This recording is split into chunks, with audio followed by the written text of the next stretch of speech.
There's a chance for Skarner carry. I'm very biased, he's my main. Yes, definitely. Let me show you something quick. I'll see if I can do it before the game begins. I'm gonna pull up my profile here, Broxah. We're gonna press all seasons. So these are my like career-wide stats. 61% win rate, 219 wins, 140 losses. Most played Lee Sin, surprise surprise. Where's Skarner? Skarner's here. 10 games of Skarner in pro play. 70% win rates. 7 wins, 3 losses, 7 KDA. Skarner used to be one of my solid champs. I always liked Skarner a lot. I played him in 2018, because I know I played him at MSI 2018, and I also played him at the finals in spring 2018. Then he fell out of meta at some point, and I didn't play him in competitive after then. It was probably mostly 2018 year that was a Skarner year. But yeah, I've played him 10 games in competitive, so obviously a billion games in, well, maybe not a billion, but a lot of games in scrims and solo queue as well. So I'm fairly experienced with that champion. You gotta be kidding me, man.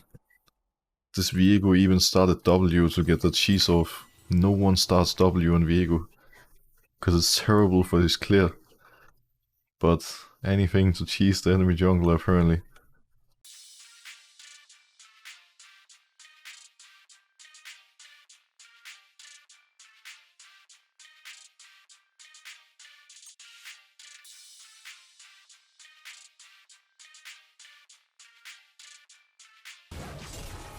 Viego is coming here.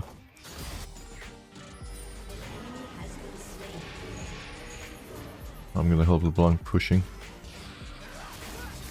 No, don't die. No dying, please. Let's make sure I don't die either. This Viego is insanely aggressive. It's a very aggro jungler we're up against here. Starting already from level 1. Enemy bot lane is so low, maybe we can dive if I come. Viego is topside of base, he's not gonna be here. He has Grump and Wolves up, there's no way he's bot right now. They have a ward though, but I don't think it's gonna happen. They probably based, I'm just gonna base too. Someone is randomly pinging Drake, that ping makes no sense at all. It's a terrible time for me to do Dragon. Viego can be bot side in like 20 seconds. It's gonna take me forever to do Drake without serrated Dirk. It's just not a good call. If I had already based, it would have been a different story, but not here. The top camp's already gone, Viego already cleared them.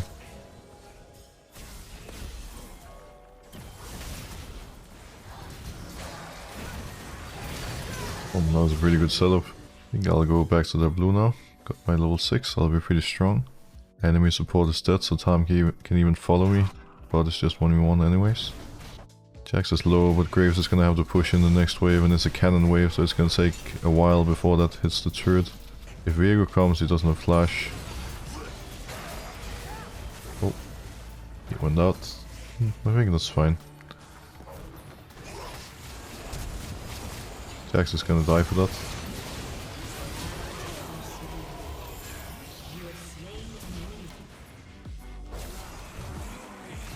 Landed right on top of me.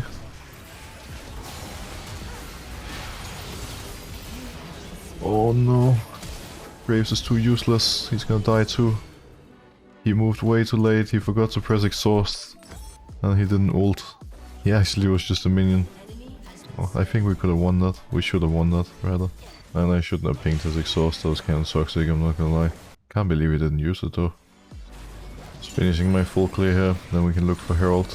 I'll even look top, but I don't think ganking top is gonna be that easy. Jax is playing really safe. Has been doing that the entire game.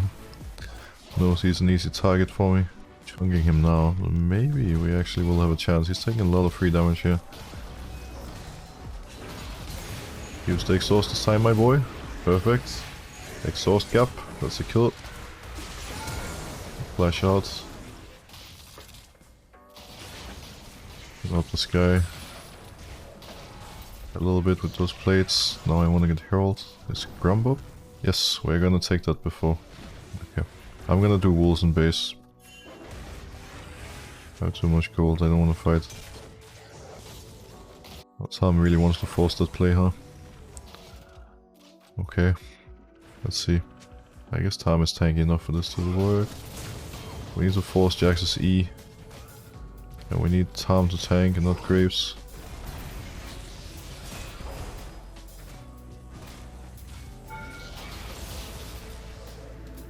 This is really not working, is it? Can we kill him?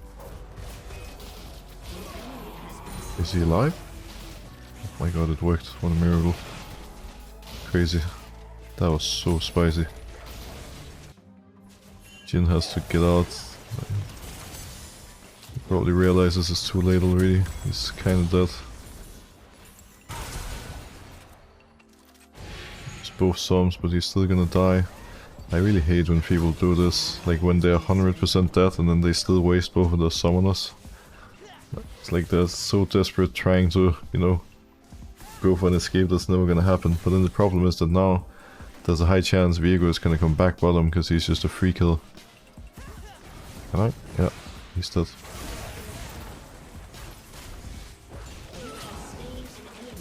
This guy's looking in karma. Eat her.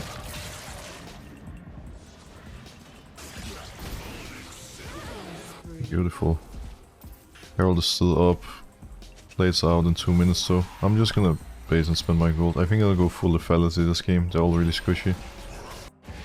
Blades are timing out in 35 seconds, so we just gotta get this and pop it mid fast. Oh, I thought LeBlanc landed that chain. Oh, he went in. I kinda wanted him to eat me and get me out. No, Tom. No. Would I ever do a Korea trip? Good question. Well, it's not unlikely that it's gonna happen one day. I'm sure that League is gonna get me back to Korea to play some games again one day, one way or another. But I don't have any Korea bootcamp planned right now. But maybe sometime. For now, Norway actually did invite me to come to Korea to bootcamp with him, Tolkien and Akarin. But I ended up declining the invite, because for the time being I'm just excited to have some time in Denmark after living abroad for some years. Yeah, maybe one day. Am I gonna try out the new champ when it's released? Oh, definitely. 100%. Apparently the new champion is also gonna be a void champion, and not only that, it's gonna be a jungle champ. So I can promise you that when that champion comes out, I'm gonna spam it like there's no tomorrow, and we're gonna master it as fast as we can. It's gonna be really hype. I'm looking forward to it. It's always fun when a new champ comes out. Hopefully it's really fun to play. We need to play for the fight here.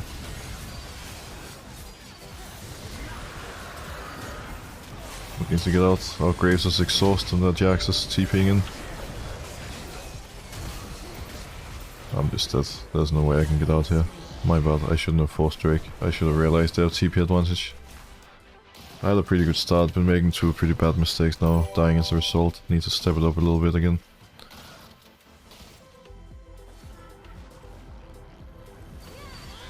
I'm waiting for him to go in, then I'll go on him. I knew LeBlanc wouldn't get one shot. Like, look at his items, this guy is just a minion right now. And the problem is that if I show before Fizz already uses his E, there's a chance he can get out. But after E is burned, he just has no counterplay. I still haven't seen Viego, by the way. Is he top or what? Where is that guy? Found him. It's all good though. Oh. Jin secured that, works for me. Don't mind sharing the kills with him. Already got a bunch myself. Full bot side is spawning. I can do Herald with Graves instead. Just take the free Herald. Drake is up in 130, we should try to secure that. This is beautiful. LeBlanc stomping Fizz is huge for us. Again, I think this Fizz build doesn't make any sense. He just doesn't have damage. That's kind of the problem with Fizz in general these days. If you cannot one-shot people, you just don't really bring that much to the team. And with the Sonya Rush instead of Ludens, then definitely won't be killing anyone. And then the Sonya doesn't help against LeBlanc either. He should actually be matching Graves. Because at least then the armor can do something for him.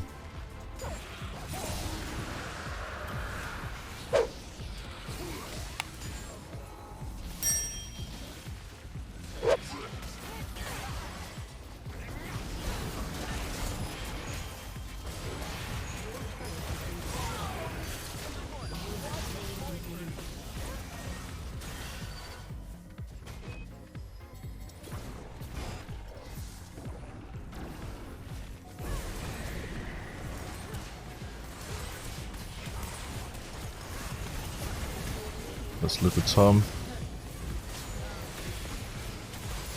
Oh, I wanted to see if I could get an angle to use my Prowler's Claw on Israel, but it wasn't gonna happen. He's playing too smart.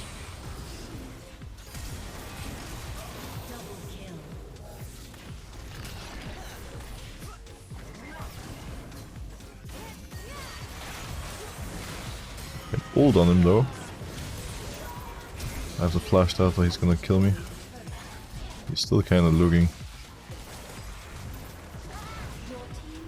He doesn't have damage enough now.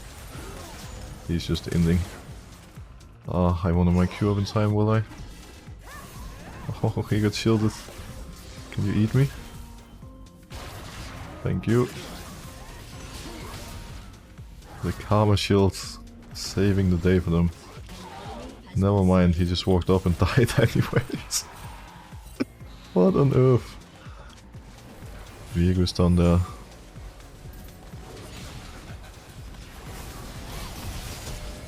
I don't think these guys are too happy.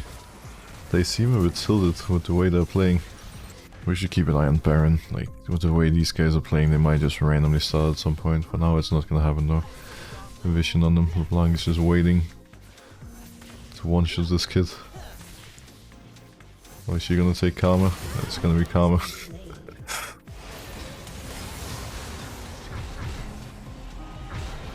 I'll get a stopwatch now. I'm insanely strong. Like, the only source of AP damage is Fizz. And he still hasn't finished his Ludens. He's still a minion. I could consider buying a Null Magic Mantle next, before I finish GA, but we'll see. Not sure if I actually will. But I do have 0 magic resist for now.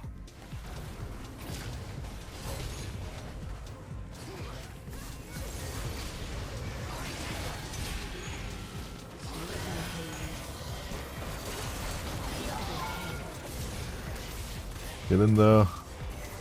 Give me more kills. Okay. I shouldn't get too greedy. Even though it's tempting. Ezreal is hitting really hard now. He has 3 items. Ah, 2.5 I guess.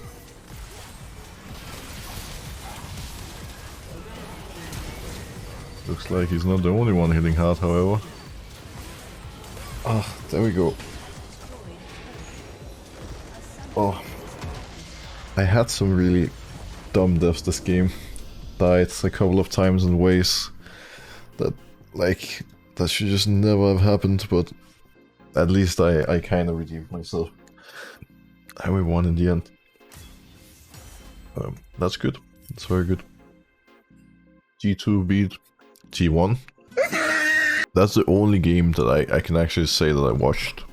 I watched that game. But it was also interesting. RNG beat EG, PSG beat Buffalo, G2 beat RNG, EG beat Buffalo, and then T1 beat PSG in the end. So, well, one thing is certain. It is a very, very impressive day for G2. Very, very impressive that not only did they manage to beat one of T1 and RNG, they actually beat both of them. And what I saw from them in the game that I did watch against T1 was actually really awesome. Because the way they approached that game, I really liked. They drafted a comp with on top, Yasuo, Diana. I don't remember the bot lane, but they just had easy to execute comp with hard engage, good team fighting, and even though they fell behind against T1, their comp was so strong in the later stages, they kept managing to stall it out, and eventually, you know, found a couple of good fights and won the game over them. I think they had Ocean Soul in the end as well. Like, just overall, like, smart play, good macro.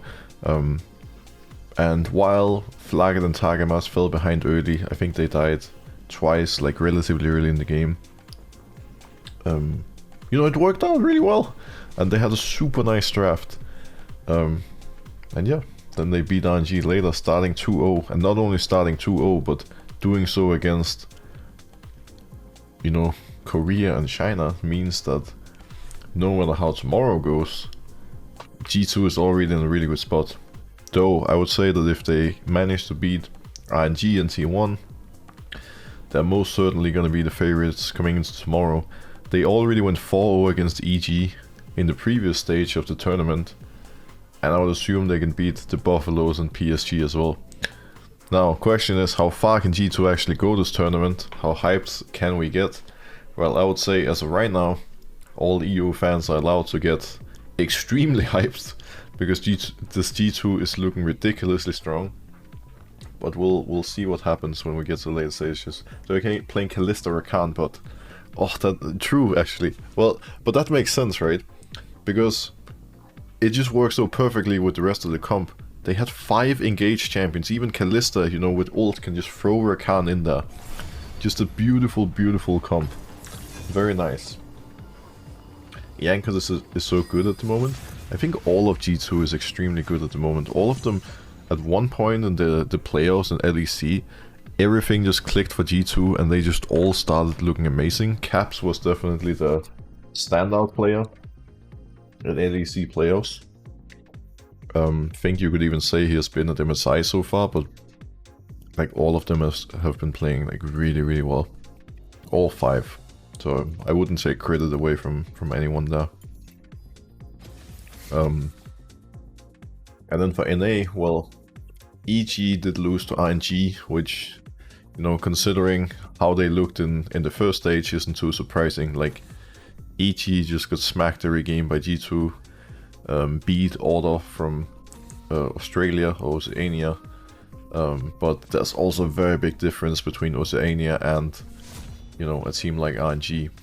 And I'm gonna be curious to see whether NA can actually, you know, come back if EG can manage to make a difference, because so far it really hasn't been that tournament, that's for sure. I do think T1 simply lost the draft. Also, they were a little overreaching sometimes, but with another draft it might even be more close. Well, definitely. Like, there's no doubt that G2 had like a really insane draft. They outdrafted them big time. But it's still T1. And normally in Korea, in LCK, T1 would just smash their opponent no matter what the draft was. And especially when they got a lead, they would just always close it out. Even when they fell behind, they would usually eventually crush their opponents. So, you know, with G2 falling behind, it's still a very impressive win against T1. And yeah, good to see. But the only thing to keep in mind is also that now that T1 actually lost the game to G2, realized that they are not going to be unbeatable at this tournament, it's going to motivate them even more, and I'm sure they're going to be very angry and ready to, you know, smash some people at these upcoming many games, because now if they didn't realize already there was going to be competition at the tournament, now they surely do. It's going to be fun watching the rest of MSI and seeing where it's going to take us.